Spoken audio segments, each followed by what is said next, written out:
मित्रांनो, शालिनी भक्तिसागरमध्ये तुमचे मनपूर्वक स्वागत आहे। तर मित्रांनो, उद्या आहे म्हणजेच आज आहे सरस्वती आव्हान आणि उद्या आहे सरस्वती पूजन, महालक्ष्मी पूजन। तर या दिवशी आपल्याला हे सरस्वती मातेचा आख्यान, स्तोत्र, मंत्र आपल्या मुलांच्या बुद्धीच्या विकासासाठी आपल्याला हे आख्यान नक्की ऐकायचं आहे। तर मोबाईल लावून बी ठेवला, आपण स्वयंपाक करत आहोत, आरतीची काही तयारी करत आहोत, रांगोळी काढत आहोत, दिवाबत्तीची तयारी करण्यात बी 5-10 मिनटं 10 मिनटं सहज निघून जातात। स्वयंपाक करता करता आपला 1 तास सहज निघून जातो। तर श्रवणसुद्धा केलं आपण सरस्वती मातेचं आख्यान, तरी आपल्या मुलांच्या बुद्धीमध्ये तीव्रतेने वाढ होते। तर आईने नक्की ऐका हे सरस्वती आख्यान आपल्या मुलांच्या प्रगतीसाठी, विकासासाठी, आणि करा या मंत्राचा जप। तर कुठल्या मंत्राचा जप करायचा आहे, तर आपण हे संपूर्ण सरस्वती मातेचा आख्यान, जन्म कसा झाला, मंत्र कुठला म्हणायचा आहे दररोज घरामध्ये, आणि जर आपण काही शुभ कामाला जात आहे तर कोणत्या मंत्राचा जप करून बाहेर निघायला हवं, तर सरस्वती माता आपल्या जिभेवर विराजमान होईल आणि आपले सर्व कामं सहजासहजी होतील। आपल्या घरातून सर्व दरिद्रता दूर होईल। सरस्वती मातेचा आशीर्वाद ज्या व्यक्तीवर राहतो त्याला विद्याची भरभरून प्राप्ती राहते, असे स्वतः सरस्वती मातेने सांगितले। देवी पुराणातील सरस्वती मातेचा जन्म आख्यान मंत्र ऐकल्याने विकासाची प्राप्ती, बुद्धीची प्राप्ती होईल। श्री गणेशाय नमो नमः। कोणी चॅनलला नवीन आलं असेल तर लाल बटनवर सबस्क्राईब करा, ऑलवर क्लिक करा, जास्तीत जास्त जणांना शेअर करा। कुठून कोणत्या गावावरून तुम्ही माझा हा व्हिडिओ ऐकत आहोत, आपल्या गावाची कमेंट्स नक्की करा। जशी कमेंट्स करत आहोत, तुमच्या बऱ्याच काही कमेंट्स येत आहेत आणि मी पण तुमच्यापर्यंत बरेच काही व्हिडिओ पोहोचवले। जर ज्यांना 1 ते 13 अध्याय करणे जमत नाही त्यांनी सिद्ध कुंजिका स्तोत्र 2च मिनिटाचा तो पण व्हिडिओ येऊन गेला आहे तुमच्यापर्यंत, ते ऐका। 1 ते 13 अध्याय मराठीत पण आलेले शालिनी भक्तिसागरवर, फक्त 30 मिनिटात व्हिडिओ आहे। सप्तशतीचे अध्याय 1 ते 13 अध्याय जे आहेत तर ते 80 मिनिटाचा व्हिडिओ तो पण येऊन गेला आहे। 1.25 तासात तुम्ही ते पण पारायण करू शकता। आणि देवी भागवत पुराण तर आपलं चालूच आहे, बरेच काही जण ऐकत आहेत, जसे ऐकताय तसे ऐका। ज्यांना वेळ नाही त्यांच्यासाठी सुद्धा सेवासुद्धा टाकून दिली आहे लक्ष्मी प्राप्तीसाठी, आणि पुढे कोजागरीच्या पण लक्ष्मी प्राप्तीसाठी सेवा वगैरे। आता एकादशी, प्रदोष हे खूप महत्त्वाचे दिवस आहे आपले। दुर्गा अष्टमीच्या दिवशी आपल्याला ही एक वस्तू नक्की अर्पण करा तुम्ही माताला, दुर्गा मातेला, तर आपल्या जीवनातील सर्व दुःख दारिद्र्य दूर होते आणि आपल्यात जे काही अवगुण असतील ते सुद्धा दूर होतात। तर आपल्याला कोणती वस्तू मातेला अर्पण करायची आहे, तर तो हे कोळा। जर माताला आपण कोळा अर्पण केला तर आपल्या शरीरातून जे काही निगेटिव्ह ऊर्जा आहे, आपल्यात काही जे अवगुण असतील ते सुद्धा निघून जातील। तर कोळा मातेला नक्की अर्पण करा। तर आता आपण ऐकूया सरस्वती मातेचा जन्म आव्हान, आराधना कशी करायची। श्री गणेशाय नमो नमः। मग नारद म्हणाले, प्रभू, आपल्या अमृत मधुर वाणीने आतापर्यंत आम्ही खूप काही देवी महात्म्ये, देवी पुराणातून सर्व काही वर्णन ऐकले। आता मला असे सांगा की प्रकृतीचे पूजन कसे करावे, कोणत्या देवीची पूजा कुणी आरंभली आहे, तिचा प्रचार मृत्यूलोकी कसा झाला, कोणत्या प्रकारे पूजन केले, स्तुती कशी केली, तिचे स्तोत्र कसे आहे, सरस्वती मातेचे ध्यान कसे करावे, सरस्वती मातेचे महात्म्य काय आहे व चरित्र संपूर्ण सरस्वती मातेचे आम्हाला ऐकण्याची इच्छा आहे, असे नारद प्रभूला म्हणाले। मग तिच्याकडून कुणाकुणाला वर प्राप्त झाला, सरस्वती मातेचा आशीर्वाद कोणाला प्राप्त झाला, हे तुम्ही सर्व मला सांगू शकाल का, तर ते मला ऐकायची इच्छा आहे। त्यावर नारायण सांगू लागले नारदाला, वत्सा, असे आहे मग ऐक की सरस्वती मातेचा जन्म कसा झाला, सरस्वती मातेच्या कोणत्या स्तोत्राचे ध्यान करावे, सरस्वती मातेची स्तुती कशी करावी, सरस्वती पूजन कसे करावे, महात्म्य काय आहे, चरित्र काय आहे आणि आख्यान काय आहे। तर आता ऐक, मूळच एकच, जी मूळची एकच आहे ती आदी प्रकृती 5 रूपात विभागलेली आहे। ती रूपे अशी आहेत, सरस्वती मातेची गणेश माता दुर्गा, सरस्वतीचं पहिलं रूप, दुसरं राधेचं, तिसरं लक्ष्मीचं, चौथं सरस्वती आणि 5वं सावित्री। हे तिला मी सांगितले आहे की तू हे 5 रूप धारण कर। शिवाय या 5 जणींची पूजाविधी, महात्मे, दिव्य स्तोत्र, अमृत मधुर चरित्र वगैरे जो कोणी ऐकेल त्याच्या जीवनातील सर्व दुःख दारिद्र्य दूर होऊन त्याला ज्ञानाची प्राप्ती होईल, धनाची प्राप्ती होईल, आणि त्याच्या घरात कोणी म्हणजे त्याच्या घरात 7 जन्मापर्यंत कोणीच असं नाही की त्याला ज्ञान प्राप्त होणार नाही, असं मूलबाळ त्याच्या पिढीमध्ये कोणी जन्माला येणार नाही, असं हे जो कोणी खूप भाग्यवान आहे, त्याला सरस्वती मातेचा आशीर्वाद, सरस्वती मातेचं हे आख्यान ऐकायला मिळेल.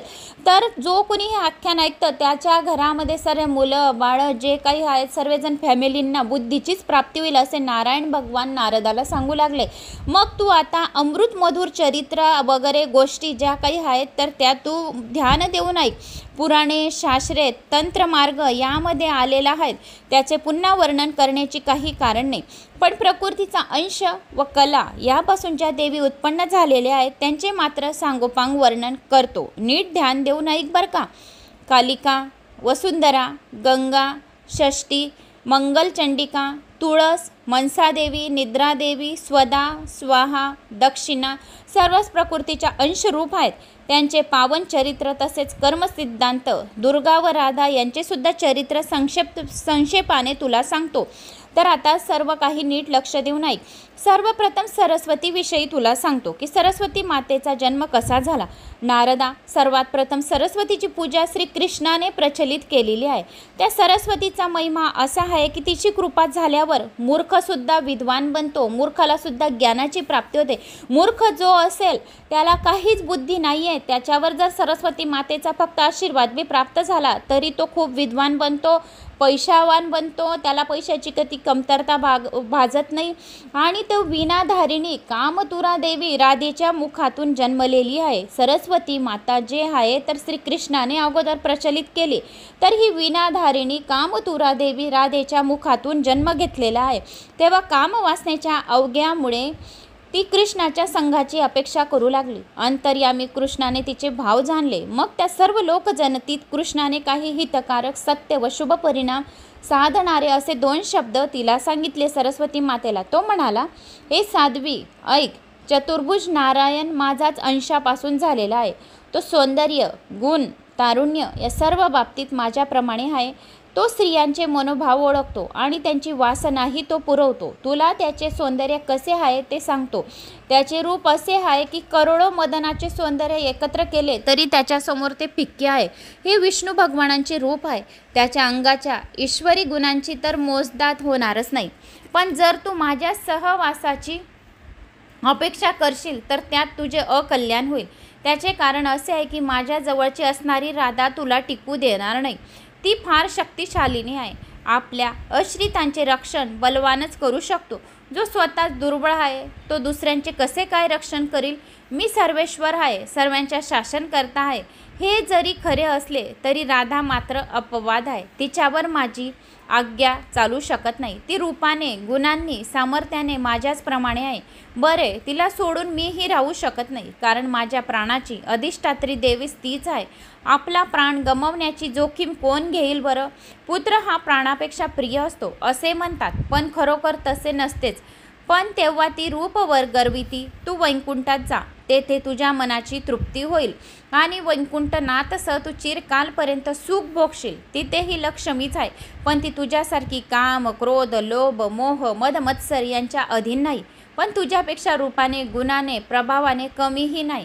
तेव्हा तिथे तुम्ही दोघी सवती सुखाने एकत्र नांदाल. वैकुंठात हरीसुद्धा तुम्हा दोघींमध्ये भेदभाव करणार नाही. आणखी एक गोष्ट ऐकून ठेव. अखिल ब्रह्मांडात माघ महिन्यातील शुक्ल पक्षातील पंचमी तिथीला विद्यारंभ केला जातो. त्यावेळच्या महोत्सवात मानव, मनु, देव, मुनी, मुमोक्ष, वसु, योगी, नाग, सिद्ध, गंधर्व, राक्षस असे सर्वच जण तुझी भक्तिभावाने षोडेपचारे पूजा करतील. असे प्रत्येक कल्पांत होत राहील. ज्या ज्या कल्पांत, ज्या ज्या जन्मात जो जन्म घेईल त्याला तुझी पूजा केलीच पाहिजे.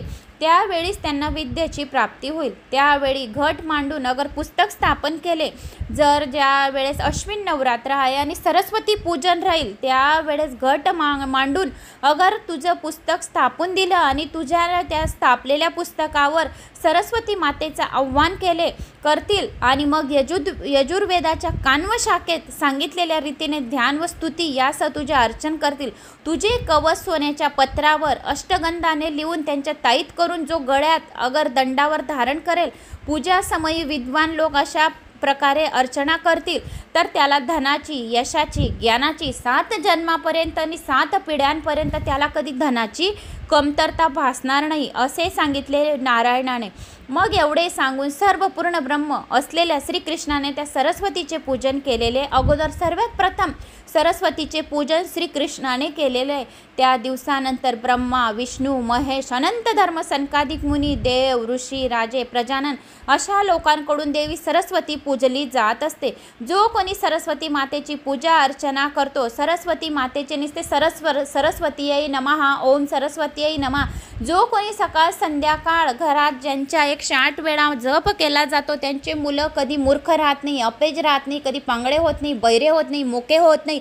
त्यांना ज्ञानाची प्राप्ती होते, यशाची प्राप्ती होते, धनाची प्राप्ती होते, प्रगतीची प्राप्ती होते. जो कोणी जिथे जाईल तिथे त्यांची यश, कीर्ती, मान सन्मान वाढून त्यांचे सर्व दूर कीर्ती पसरेल आणि विजयीची प्राप्ती होईल. एवढे सरस्वती मातेच्या या शब्दामध्ये खूप पावर आहे, ताकद आहे. जोपर्यंत तुम्ही सरस्वती मातेचं नामस्मरण दिवसातून 1 वेळा जर करणार नाही त्याला ज्ञानाची प्राप्ती होणार नाही.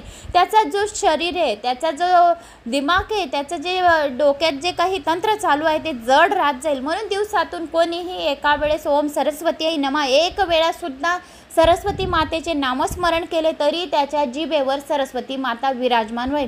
तर दिवसातून 7 वेळा सरस्वती माता प्रत्येकाच्या जिभेवर विराजमान होते असे श्री विष्णूंनी नारदाला सांगितले.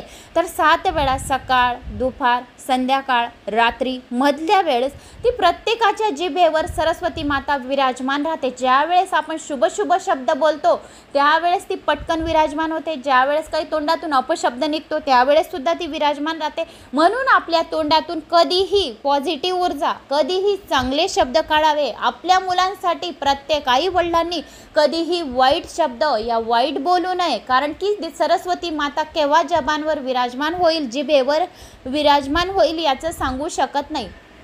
काही हिंदी वर्ड येत असतील तर थोडं समजून घ्यायचं मराठीत.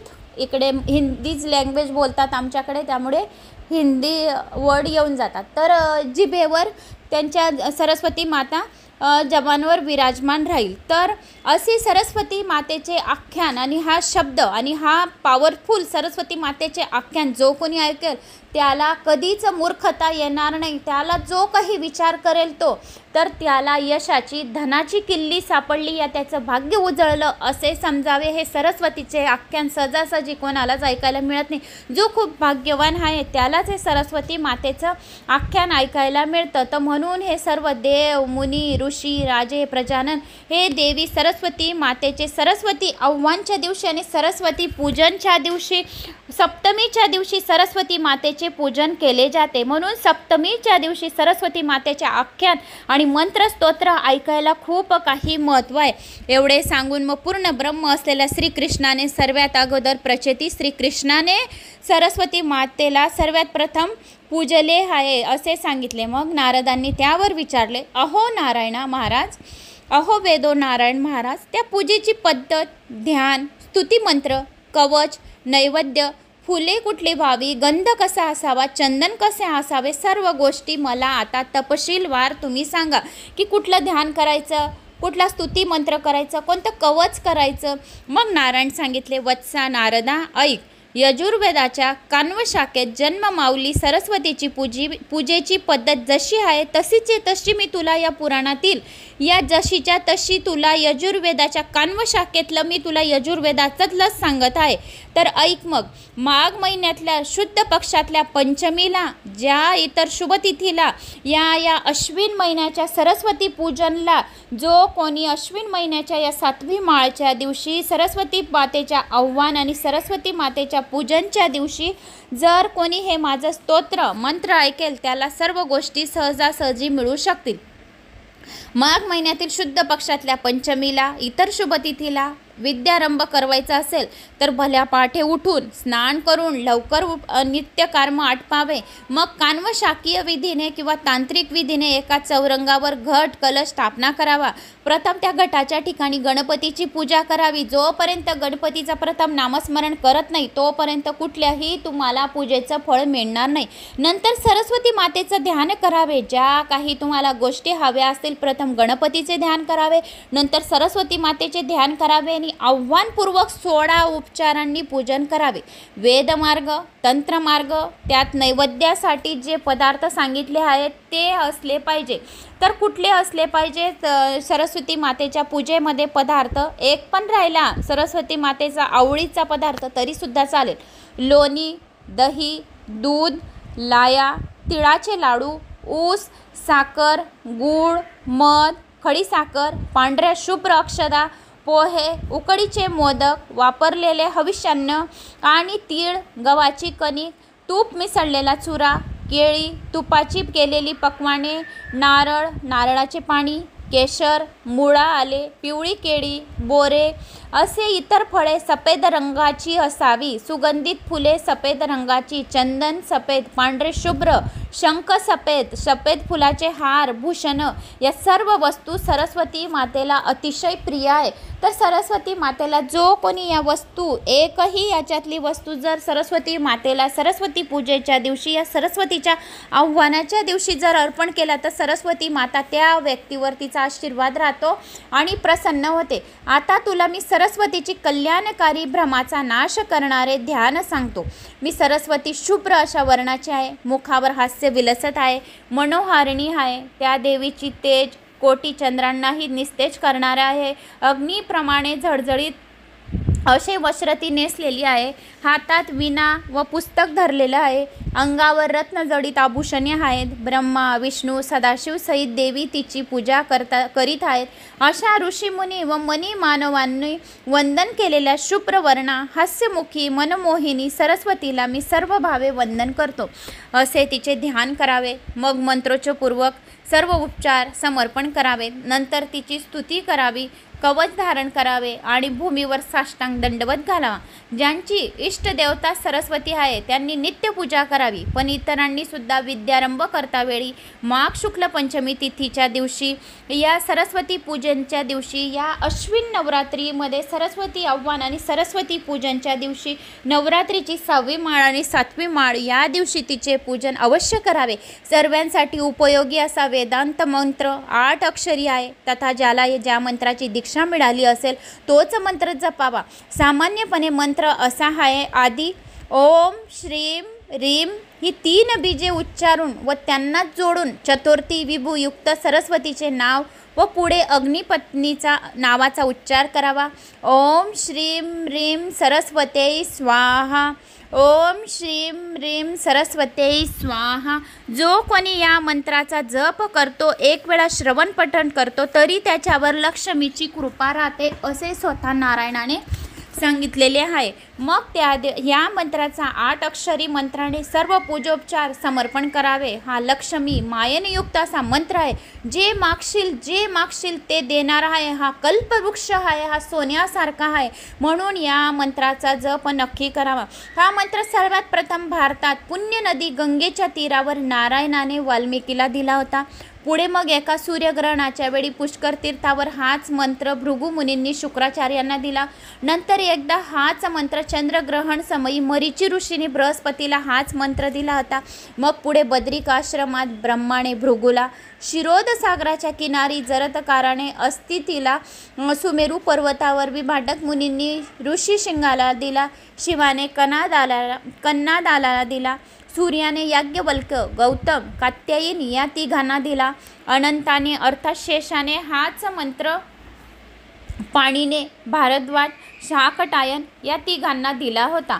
असा हा मंत्र 4 लक्ष जर जप केला, या घरात 4 वेळा नुसता जप केला तर तो मंत्र जपणारा बृहस्पतीसारखा, कुबेरासारखा धनवान बनतो. असा आता तुला मी हा कवच सांगितला आहे. या कवचाचे नाव विश्वंजय असे आहे. तर हे कवचाचे नाव सरस्वती विश्वंजय आहे.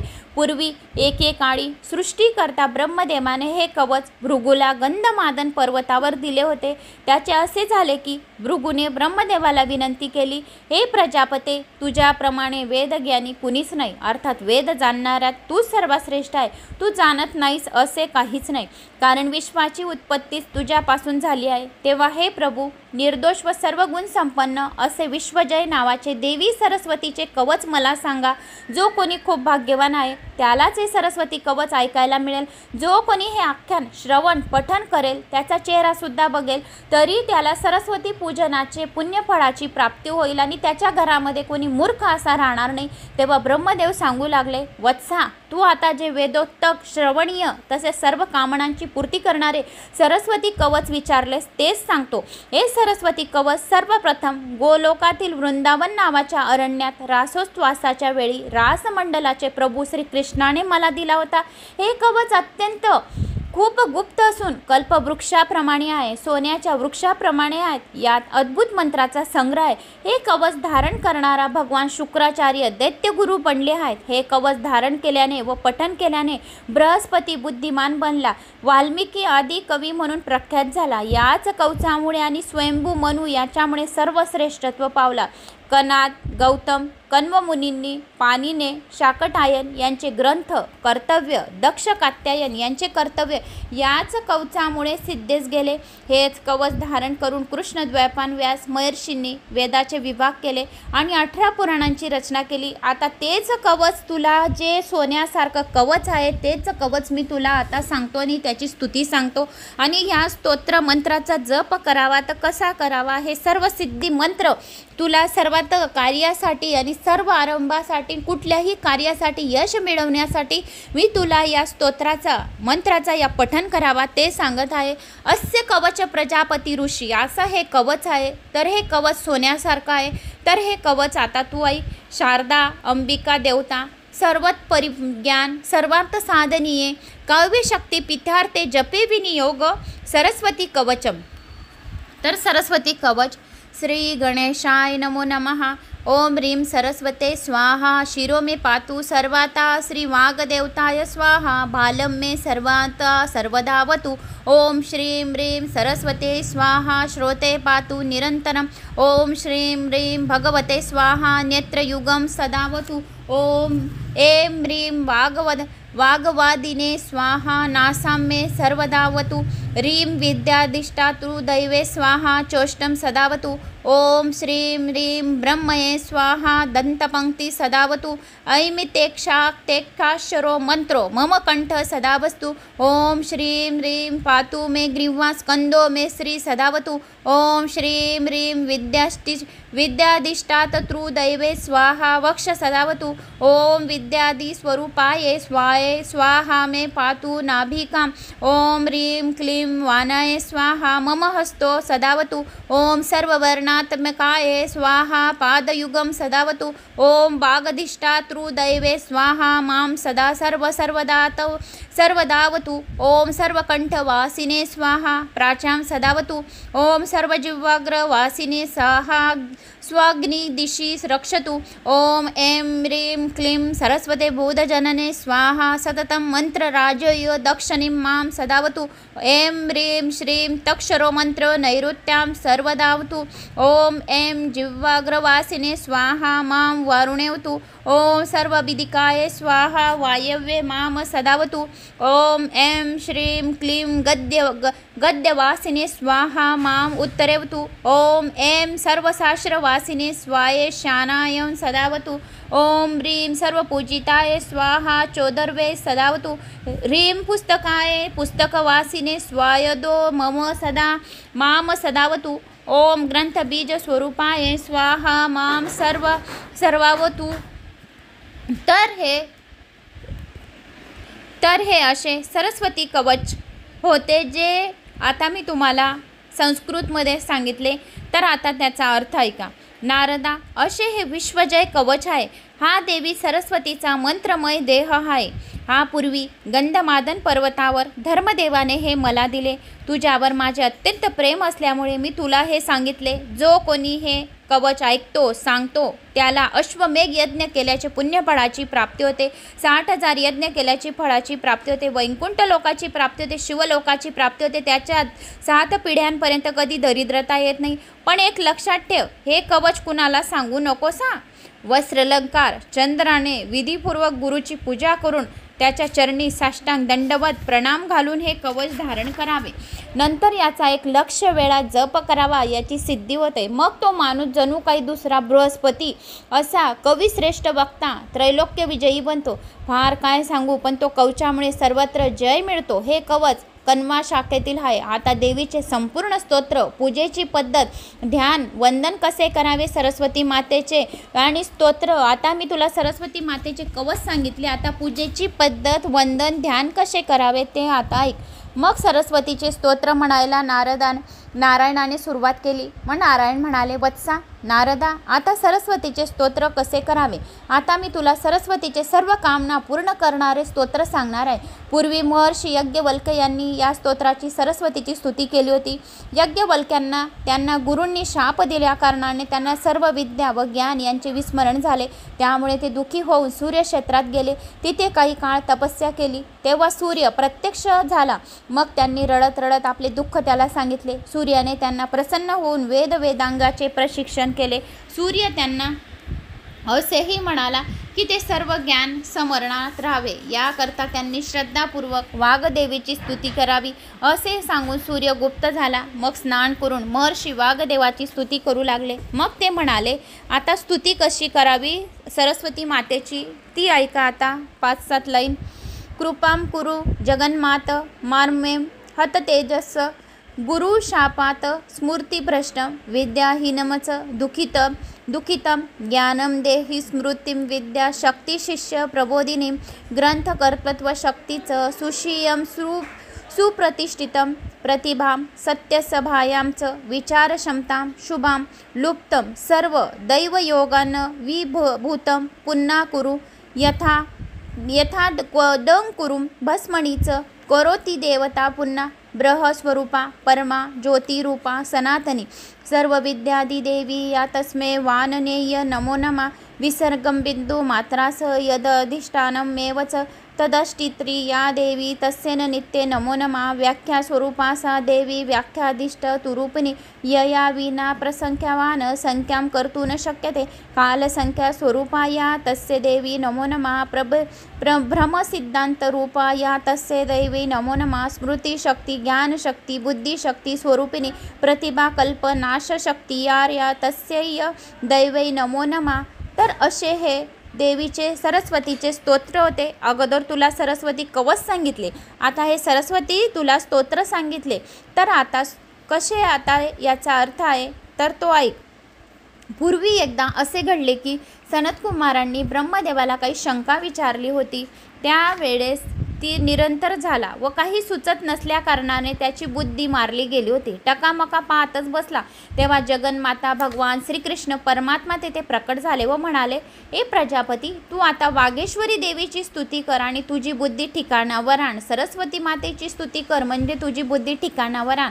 तेव्हा ब्रह्मदेवाने त्याप्रमाणे तुझी स्तुती केली. तेव्हा त्याची बुद्धी स्थिर झाली. मग त्याने उत्तम प्रकारे सनतकुमारांचे शंकेचे निरसन केले. आणखी एकदा वसुंधरेने असाच काही एक प्रश्न अनंताला केला असता काहीच न सुचल्यामुळे तो मौनपणे बसला. तेव्हा भयभीत झालेल्या आशा त्याला कश्यपांनी सांगितल्यावरून त्याने सरस्वतीची स्तुती केल्यानंतर त्याची बुद्धी पुन्हा कार्यक्षम झाली.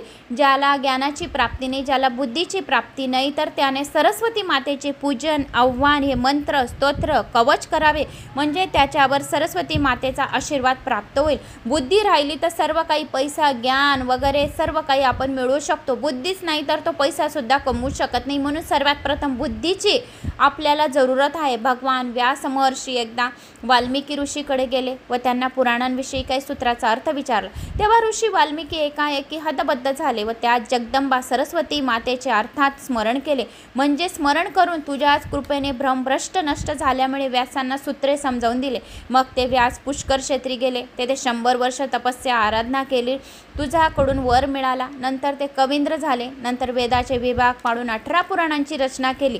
कोणी एक संध्याकाळी महेंद्र सदाशिवापाशी गेला. त्याला काही तत्वशंका विचारली. तेव्हा सदाशिवाने आधी सरस्वतीचे ध्यान केले. प्रथम गणेशाचे ध्यान केले, मग सरस्वतीचे ध्यान केले आणि त्याला उपदेश केला. या शब्दशास्त्राविषयी काही शंका इंद्राने देवगुरु बृहस्पतीला विचारली असता एकाएकी निरंतर झाला. मग तो पुष्कर क्षेत्री जाऊन 1000 दिव्य वर्षपर्यंत देवीची आराधना करत बसला आणि तुझ्याकडून वर मिळाल्यानंतर परत आला आणि महेंद्राला त्याने ज्ञान उपदेश केले. जे मुनिजन शिष्यांना विद्यादान करतात ते तुझे ध्यान व स्मरण केल्याशिवाय अध्यापन करीत नाही. अनेक ऋषी, मनु, दानव, दैत्य, देव एवढेच नव्हे तर ब्रह्मा, विष्णू, हरिहर सर्वजण सरस्वती मातेची पूजा, अर्चना, स्तुती, कवच करतात.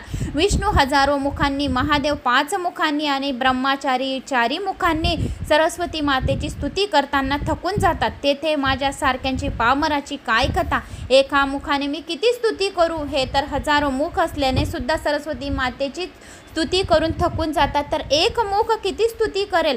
असे बोलल्यावर नम्रपणे त्यांनी प्रणाम केला व ते दुःखाने रडू लागले. मात्र सरस्वतीला न राहून ती जवळ जाऊन बोलली, वत्सा तू कविश्रेष्ठ होशील बरं. असा वर देऊन ती वैकुंठात निघून गेली. मग श्रीकृष्ण भगवानांवर म्हणाली की तू कविश्रेष्ठ होशील, तू चिंता करू नको. मग याज्ञवल्काच्या सरस्वती स्तोत्राचा जो कोणी नित्य पाठ करतो, जो कोणी स्तोत्र कवच ऐकतो, तो बृहस्पतीसारखे वाचसिद्ध बुद्धिमान होतात. अगदी महामूर्ख असलेला जरी असला तरी सुद्धा तो बुद्धिमान होईल. 1 वर्षभर जर याचा पाठ सतत केला तर तो मेधावी कवी महापंडित होईल. जो कोणी सरस्वती मातेचे स्तोत्र मंत्र ऐकेल त्याला खूप काही ज्ञानाची प्राप्ती होईल. मग नारायण पुढे सांगू लागले, नारदा, सरस्वती नेहमीच वैकुंठात नारायण जवळ असते, पण एकदा तिचे गंगेबरोबर भांडण झाले. गंगेने तिला शाप दिला. त्याचा परिणाम असा झाला की ते एका अंशाने नदीच्या रूपात भारतात अवतीर्ण झाली. ती भारतातील पावन व पुण्यरूपिणी नदी आहे. पुण्यवान मनुष्यांना तिच्या किनारी वास करून सेवा करण्याची संधी मिळते.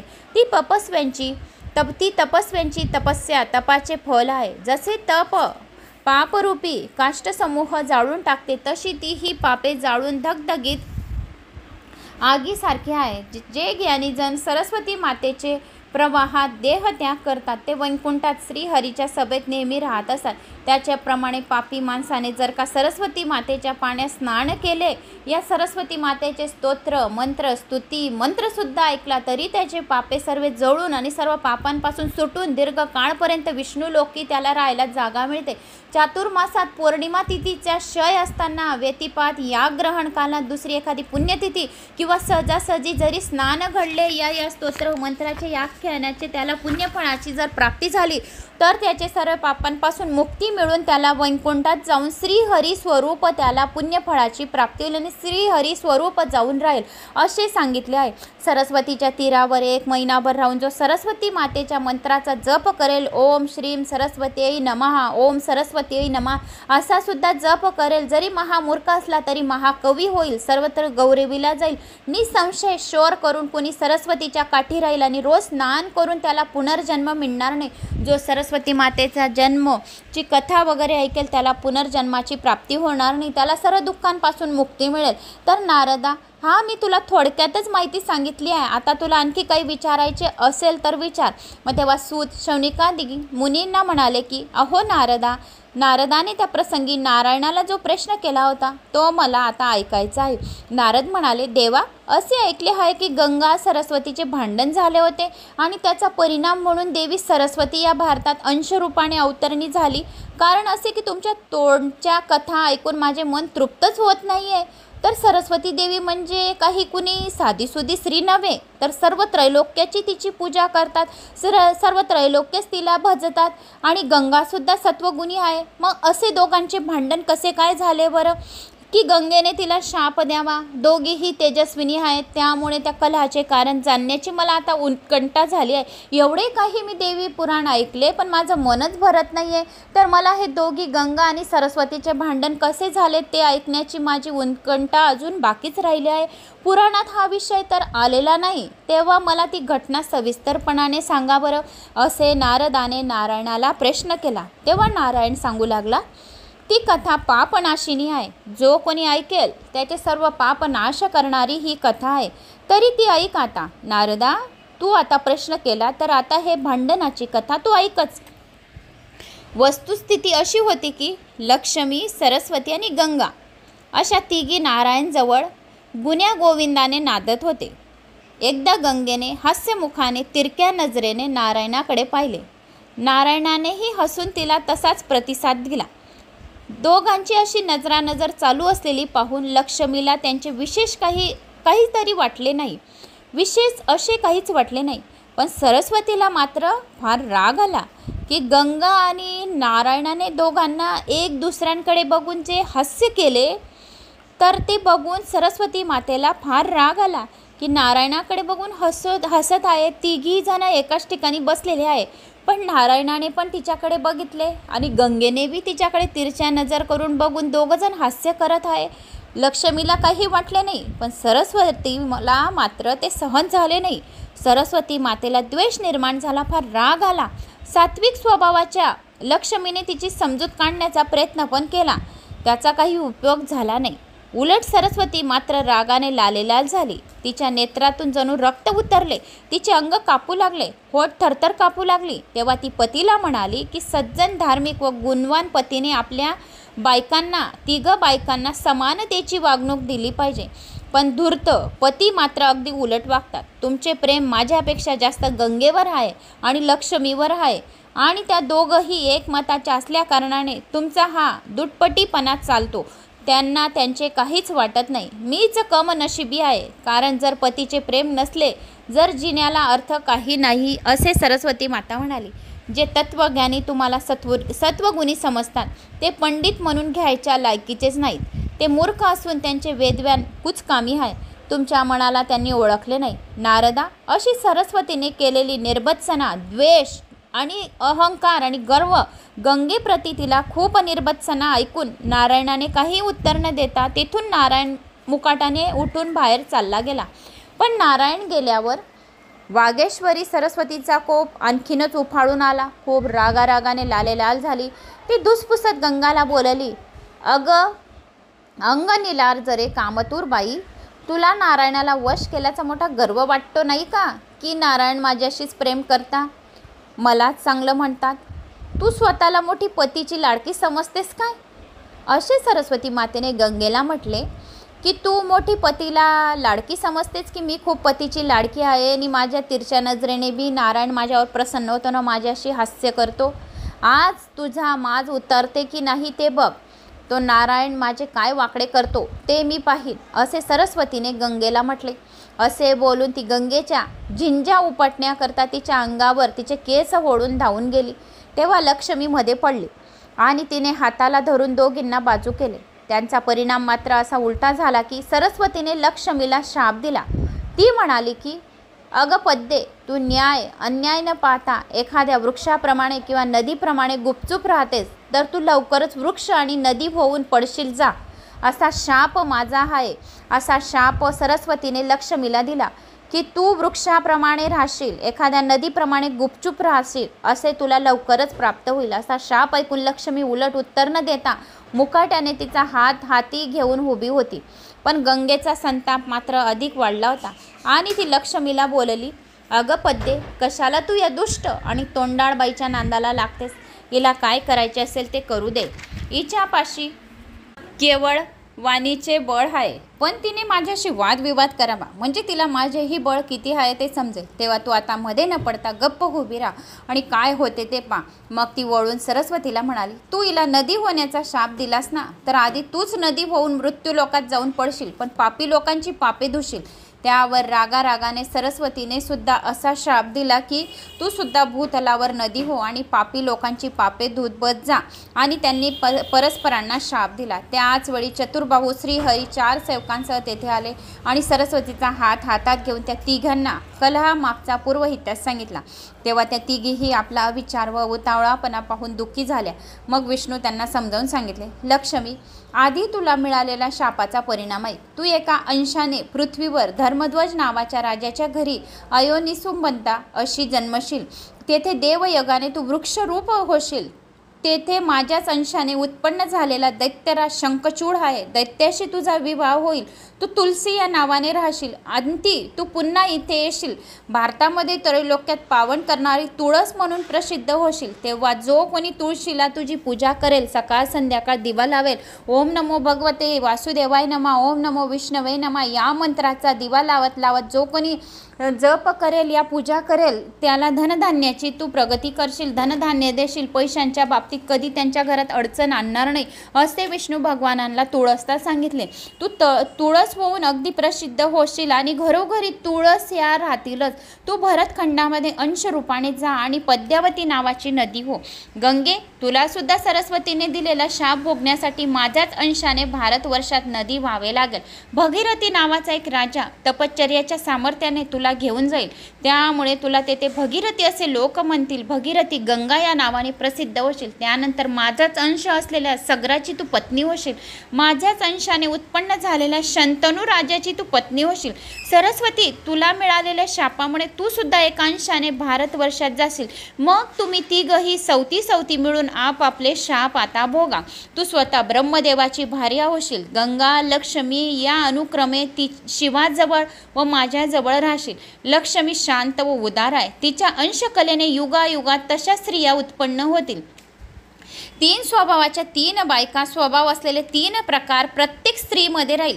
नोकर तसेच 3 भाऊ व वेद विरोधी आचार करणारे असे खात्रीने अकल्याण करणारे असतात. जिथे घरातील स्त्री पुरुषासारखी वागणारी असते व पुरुष हा स्त्री अधीन आणि बायल्या असतो, तेथे पदोपदी अकल्याणच होईल. जे पुरुष बाईचं ऐकतील त्यांचे काहीच कल्याण होणार नाही, त्यांचे अकल्याणच होईल. ज्या घरामध्ये पुरुषांची चालत राहील, त्या घरामध्ये पुरुषांचं चालत राहील, तेथे लक्ष्मीचा वास राहील. म्हणून पुरुषांनी बायकांचे कधी ऐकावे नाही. जे आपल्याला करायचे असेल तेच करायचं असे विष्णू भगवानांनी सांगितले. मग यांचा जन्म निरर्थच होय. जे पुरुष बायकांचे ऐकता त्यांचा जन्म निरर्थक आहे आणि ते बायल्या आहेत आणि अकल्याण होणारे आहेत. ज्यांची पत्नी तोंडाळपणा करते, योनी दुष्ट असते व भांडण उरकून काढण्यात पटाईत असते, त्यांना अरण्यात जाऊन राहिल्यास त्याला जास्त हिताचे होईल. त्याला अन्न पाणी सुखाने मिळेल. दुष्ट स्त्री बरोबर जन्म काढण्यापेक्षा हिंसक पशु, अग्नी यांची संगत चांगली म्हटली पाहिजे. व्याधीचा ताप, विषयाचा दाह दृष्ट स्त्रीच्या बोलण्यापेक्षा फार बरा. ज्याला स्त्री नाकात व्यसन घालून ठेवलेला असतो तो मेल्यानंतर शुद्ध होतो. तो दिवस जशी कर्म करतो तो सर्व निष्फळ होतात. त्यांची इहलोकी परलोकी निंदा होऊन शेवटी तो नरकाचा वाट धरणार. यश कीर्ती त्यांच्या नशिबात नसतं. तो जिवंत असून मेल्यासारखा समजावा. तसेच सवती म्हणून सुखाने राहतील. ही गोष्ट केवळ अशक्य आहे. एक पत्नी असणारा खरा सुखी होत नसतो. मग अनेक बायका करणारा पुरुषांची गोष्टच काय सांगू. तेव्हा आता मी सांगतो ते ऐक. गंगे, तू कैलासावर शिवापाशी जाऊन राहा. सरस्वती, तू ब्रह्मदेवाच्या आश्रयाला जा. हे कमलवासिनी सुशील लक्ष्मी कमला मात्र माझ्याजवळ राहील. ज्याची पत्नी पतिव्रता सुशील आज्ञाधारक असेल त्याला इथे तर जन्मभर सुख मिळेलच, परलोकात सुद्धा सुख मिळेल. स्त्री पतिव्रता असल्याचे फळ हेच आहे की असा मनुष्य सर्व भूक भोगून जीवनमुक्त होतो. ज्याची स्त्री पतिव्रता भांडण करत नाही, पुरुषांचं चालतं ज्या घरामध्ये स्त्रियांचं चालणार नाही आणि तो पुरुष त्यांच्या घरामध्ये मेन मुख्य राहील, त्याच्या घरामध्ये धन धान्य यश कीर्ती मान सन्मान वाढेल. आणि पण ज्याची स्त्री दुष्ट चरित्रीहीन असेल अशा त्या मनुष्याच्या वाटेला दुःखच दुःख येत असतात किंवा तो जिवंत प्रेताप्रमाणे असा राहील. अधिक योग्य ठरेल. एवढे सांगितल्यावर किंचित काळ थांबून नारायण पुढे अजून बोलू लागले. वत्सा, नारदा, जगन्नाथ श्रीकृष्णाचे बोलणे संपले तेव्हा त्या तिघी परस्परांना मिठी मारून रडू लागल्या. मग काही वेळाने जेव्हा त्यांचा रडण्याचा आवेग ओसरला तेव्हा दुःखाने अंग थरथरात असताना अश्रू ढाळत त्या बोलू लागल्या. प्रथम सरस्वती म्हणाली, नाथ, या जन्मभर भोगाव्या लागणाऱ्या शापातून मुक्त होण्यासाठी काहीतरी उपाय सांगा. पतीला सोडून देऊन जगावे तरी कसे. मी खरेच सांगते की भारतात गेल्यावर मी योगधारणेद्वारे हा देह विसर्जन करेन. दुःखितांसाठी महात्म्याशिवाय कोण आधार देणार. नंतर गंगा बोलू लागली, अहो जगदीश्वरा, माझा त्याग तुम्ही कोणत्या अपराधासाठी करत आहात बरं. मी हा प्राण त्याग करीन, पण निरपराधी स्त्रीच्या मृत्यूला तुम्ही कारणीभूत व्हाल. या पृथ्वीभूमीवर अशा प्रकारे निरपराधी स्त्रीला जो टाकून देईल तो जरी सर्वेश्वर असला तरी तो नरकातच जाणार आहे. म्हणून जो कोणी मनुष्य आपल्या बायकोला वागत नाही या सोडून देतो त्याला नरकाची प्राप्ती होते. शेवटी पद्या बोलली, अहो पतिराजा, अहो पतिराजा, मला नवल वाटते की सत्वगुणांची साक्षात तुम्ही मूर्ती असतानाही तुम्हाला क्रोधाने झपाटले तरी कसे? असो, जे झाले ते तर होऊन चुकले, पण आता तुम्ही सरस्वती व गंगा यांच्यावरचा राग सोडून द्या. तुमच्याकडून ही अपेक्षा आहे. सरस्वतीने दिलेला शाप भोगण्यासाठी या क्षणी मी भारतात जाण्यास तयार आहे. पण मला तेथे किती काळ राहावे लागेल व पुन्हा तुमच्यापाशी कधी येईन? पापी लोक स्नान करून माझे पाणी मलिन करतच राहतील का? त्यातून सुटण्याचा काहीतरी उपाय सांगा. मी धर्मध्वजाची मुलगी म्हणून जन्माला आल्यानंतर पुन्हा तुमच्या चरणसेवेचा लाभ मला कधी होईल? असे गंगेने नारायणाला म्हटले. तसेच मी वृक्षरूपा तुळस कधी होईल व तुम्ही माझा पुन्हा उद्धार केव्हा कराल तेव्हा कृपा करून सांगा. तसेच पण सांगा की गंगा सरस्वती या दोघींनी एकमेकांना दिलेल्या शापामुळे त्या पृथ्वीवर गेल्यानंतर शापमुक्त होऊन पुन्हा इथे कधी परततील? आणि गंगेला शिवापाशी व सरस्वतीला ब्रह्मदेवापाशी जाण्यास सांगितले आहे, तर ते शब्द मागे घ्या. नारदा असे सांगून लक्ष्मी जगन्नाथाच्या पायावर पडून जोरजोराने रडू लागली. तेव्हा भक्तवत्सल श्रीहरीने स्मित हास्य केले आणि लक्ष्मीला आपल्या पायावरून उचलून हृदयाशी धरले. मग ते बोलू लागले. अगं सुरेश्वरी, हे पा, माझे वचन मागे न घेता पण तुझ्या मनाप्रमाणेच मी करीन. ते कशा प्रकारे घडेल ते ऐक. सरस्वती एकाच अंशाने भारतात राहील, नदी होईल, अर्ध्या अंशाने ब्रह्मदेवाजवळ राहील व पूर्ण अंशाने इथे वैकुंठात मजपाशी असेल. भगीरथीच्या प्रयत्नामुळे गंगा एका अंशाने तिन्ही लोकांना पावन करेल, भारतातच राहील असेल, पण एका अंशाने शिवशंभूच्या जटामध्ये राहून आणखी पवित्र होईल व पूर्ण अंशाने माझ्याजवळ राहील. पण तू तर या सर्व प्रकरणात खरोखर निरपराधी आहेस. त्यामुळे तुझ्या अंशाच्याही अंशाने तू पृथ्वीवर भरतखंडात पद्मावती नावाची नदी व तुळस होशील. कलयुगाची 5000 वर्ष पुरी झाली म्हणजे तुझा शाप संपेल आणि तू इथेच माझ्या वैकुंठ लोकात परत येशील. विपत्तीचे महत्त्व फार मोठे आहे. देहधारी प्राण्यांना दुःखाशिवाय सुखाची किंमत कळत नाही. माझ्या मंत्रांनी उपासना करणारे जे कोणी हे आख्यान ऐकेल, या श्रवण करेल, या कोणाला सांगेल, या शेअर करेल, त्याचे 7 जन्माचे दुःख दारिद्र्य दूर होऊन त्याला वैकुंठ लोकाची प्राप्ती करवेल. आता मग ऐक. साधू नेहमी तुझ्या प्रवाहात गंगेमध्ये स्नान करतील, त्यामुळे तुझी मलिनता दूर होईल. हे सुंदरी, पृथ्वीवर जेवढी तीर्थस्थाने आहेत ती सगळी माझ्या भक्तांच्या दर्शनाने स्पर्शाने पवित्र होत असतात. माझ्या मंत्रांचे उपासक भक्त पवित्र अशा वसुंधरेचा उद्धार व्हावा यासाठी भारतात राहतात. हे नद्यांमधील पाण्याने हातपाय धुतात, स्नान आचमन करतात. त्यामुळे होते काय, तर ती क्षेत्र शुद्ध बनतात. इतकेच नव्हे तर माझ्या भक्तांचा सहवास क्षणभर जरी घडला तरी स्त्रीवध, गोवध, ब्रह्मघातिकी तसेच कृतज्ञ गुरुपत्नीला भोगणारा हे लोक सुद्धा या गंगेमध्ये स्नान करतील तर पवित्र होतील. या ही कथा पण श्रवण केले तरी पण त्यांना गंगेमध्ये स्नान केल्याचे पुण्यफळाची प्राप्ती होईल आणि जीवन मुक्त होतील. त्याशिवाय माझ्या भक्तांच्या सहवासाने कोण कोण पवित्र होतील हे ऐक आता. एकादशी न पाळणारा, संध्या न करणारा आणि नास्तिक, मनुष्यघातकी, शास्त्रवृत्तीचे, राजसेवक, धोबी काम करणारे, भिकारी, वेश्यवृत्तीचे असे सर्व ब्राह्मण प्रापमुक्त होतात. विश्वासघातकी, मित्रघातकी, खोटी साक्ष घेणारा, दुसऱ्यांचे लुबाडणारा, कठोर वचनी, व्याभिचारणी, संतती, शूद्रांकडे स्वयंपाक करणारा, ब्राह्मणाच्या देवळाचा पुजारी, गावकऱ्याकडे पूजा सांगणारा व गुरु नसणारा, आई, बाप, भाऊ, स्त्री, पुत्र, मुलग, बहीण, नातलग, आंधळे, गुरुबंध, सासू सासरे यांना साह्य न करणारा, पिंपळ तोडणारा, माझ्या भक्तांची निंदा करणारा, शूद्रा घरी भोजन करणारा, देवद्रव्य ब्राह्मणांचे द्रव्य चोरणारा, असे जे असतील ते सर्वच पातकी लोक पावन होतील आणि असाच माझ्या भक्तांचा प्रभाव राहील. जे लोक हे तुझ्या गंगेमध्ये स्नान करायला येतील तर त्यांचे सर्व पापे जळून भस्म होतील. मग विष्णू भगवान थांबले आणि तेव्हा महालक्ष्मीने प्रश्न केला की आता आपले भक्त कोण आहेत ते सांगा, ज्याच्या केवळ दर्शनाने, स्पर्शाने अभक्त, अहंकारी, आत्मस्तुती प्रवीण, धूर्त, लबाड आणि साधू निंदिक असे पातकी पावन होतात, तीर्थ शुद्ध होतात व धरती पवित्र होते. ज्यांच्या सगमांगामासाठी लोक आतुरलेले असतात, तीर्थक्षेत्र, देवस्थाने व देवमूर्ती यांच्यामुळे ही पातके नष्ट होतात खरी, पण त्यासाठी किती काळ जाईल याचा काही नियम नाही. मात्र तुमच्या भक्तामुळे मात्र क्षणार्धात पापांचा नाश होतो. असे भक्त ओळखण्याची लक्षणे कृपा करून आम्हाला सांगा. महालक्ष्मीने विचारले. प्रश्न ऐकून विष्णू प्रसन्न झाला आणि किंचित स्मित करून तो सांगू लागला. लक्ष्मी, भक्तांची लक्षणे श्रुतिग्रंथ, पुराण ग्रंथ यात वर्णन केली गेलेली आहेत. ती पापांचा नाश करणारी आहेत. जे पुराण ग्रंथ ऐकतात या कोणत्याही कथा ऐकतात त्यांना कधीच पाप लागत नाही. ते पाप मोक्ष राहतील, म्हणजे त्यांना वैकुंठ लोकाची प्राप्ती होईल. त्यांना नरक यातना होणार नाही आणि त्याला यमदूत हात लावणार. जे पुराण ग्रंथ कथा श्रवण पठन करत राहतात त्यांना मोक्षाची प्राप्ती राहील. त्यांना कधीच काही इजा आणि दुःख यातना होणार नाही. तर मग आता तू माझ्या प्राण्यांप्रमाणे जो कोणी हे माझे ग्रंथ ऐकेल, या माझ्या या कथा, तुमच्या कथा ज्या काही आहेत त्या ऐकेल, तर त्या सर्व प्राण्यांप्रमाणे सर्वात माझ्या आवडीचे लोक राहतील. हे तुला उघड करून सांगतो. जो ही कथा ऐकेल तो माझे सर्वात आवडीचे राहतील. मी त्यांच्या हृदयांमध्ये वास करेल आणि त्यांच्या सर्व इच्छा कामना पूर्ण करेल.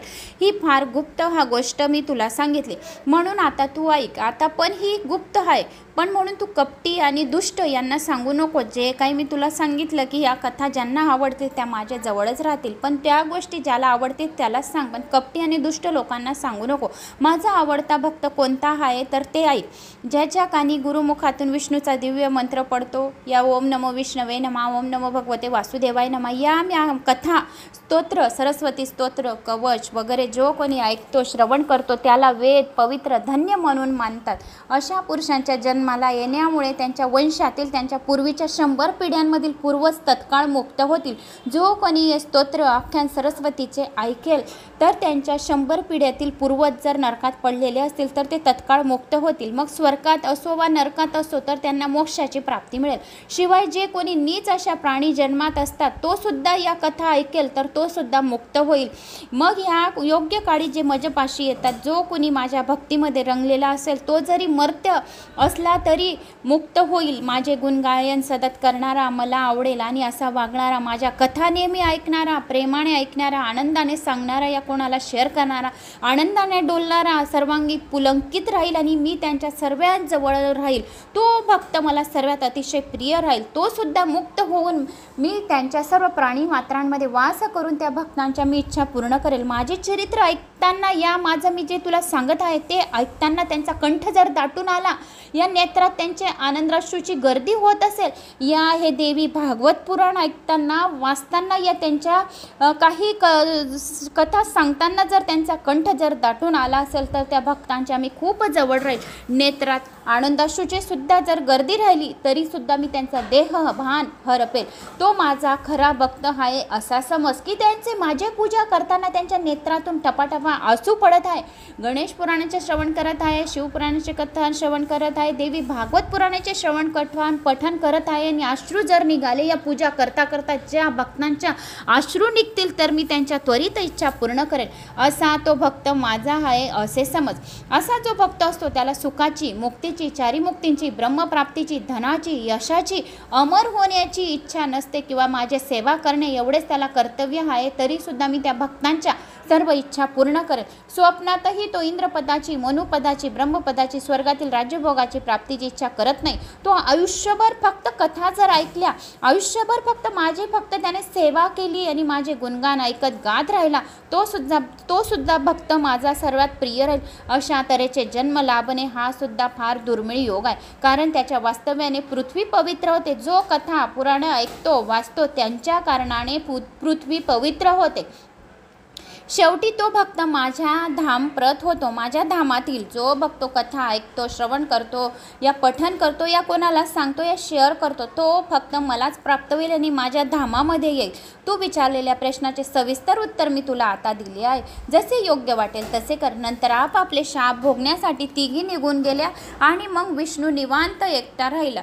तर अशा या कथा सरस्वतीच्या आख्यांमध्ये आलेल्या होत्या. तर त्या मी तुम्हाला सांगितल्या की सरस्वती मातेचे कोणते मंत्राचे जप करावे, कोणते स्तोत्र गावावे, तर असे संपूर्ण वर्णन मी तुम्हाला सांगितले. आता पुढच्या व्हिडिओमध्ये आपण की ह्या तिघांनी कसे श्राप कसे सोचले आहे, त्यांना श्राप एकमेकींना दिले, तर तुलसीचे कसे शंखचूडामणीशी लग्न होतं, कलियुगामध्ये देवी भगीरथी कशी धरतीवर अवतीर्ण झाली, तर ह्या कथा आपण एकादशीच्या दिवशी तुलसी आणि शंखचूडामणीचे महात्म्य येईल.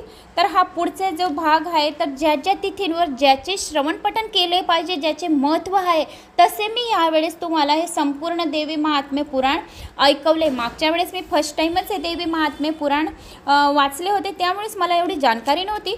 पण ह्यावेळेस मग मला मागच्या वेळेस वाचल्यामुळे की कोणते एपिसोड आणि कोणते व्हिडिओ की ज्या नवरात्रीमध्ये अति महत्त्वाचे आहेत, तर ते मला आता समज आली मागच्या वेळेस वाचलं तर.